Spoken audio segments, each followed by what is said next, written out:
Joueur d'Egwin, c'est une passion. C'est le même qu'on appelle ça. C'est venu cette passion-là de... Ben, moi, j'étais avec mon père quand il a vu quelqu'un qui jouait de ça. J'avais, je pense, 5 ans. Et puis, il avait été impressionné par ça. Puis, dès son arrivée à la maison, il a pris son Egwin, qui est cette Egwin-là. Il a pris l'Egwin dans son hangar, puis avec l'achet de son violon, parce qu'il jouait déjà du violon, il a réussi à commencer à faire sortir des sons de cet instrument-là. Et puis, il s'est intéressé à ça dans les années qui ont suivi, puis finalement, il s'est mis à jouer avec l'Egwin. Là, il était invité dans la région ici de Saint-Jovite. Moi, ben, vers l'âge de 16-17 ans, j'ai commencé à apprendre ça, sur la même Egwin, mais quelques années après, quand je me suis marié, j'ai laissé l'Egwin à mon père, puis là, j'en avais pas d'Egwin.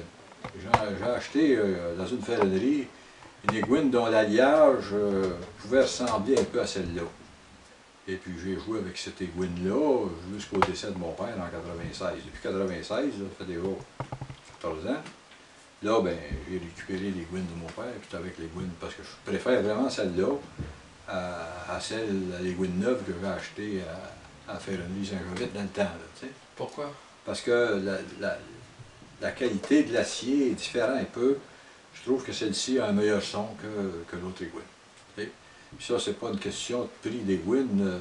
On va aller dans une ferronnerie, on va avoir 10 Egwin, c'est pas nécessairement celle qui est la plus dispendieuse qui pourrait être la meilleure pour ça. Ça dépend de l'alliage.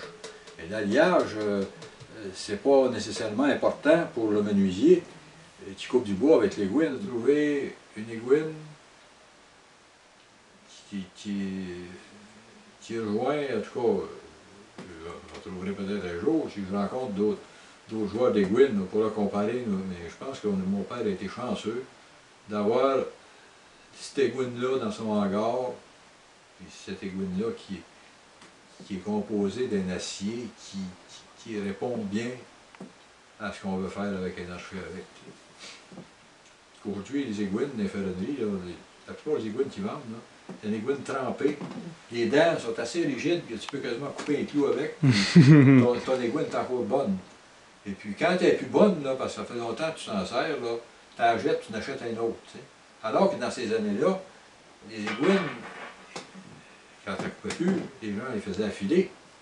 Les Egwin continuaient de vivre. Dans notre groupe de folklore, il y a une jeune femme qui est en train d'apprendre ça. Elle m'a demandé des informations là-dessus, puis elle demeure elle est en train d'apprendre ça. Vous lui donnez des cours? Non. Non? Parce que je dirais que ça ne se donne pas.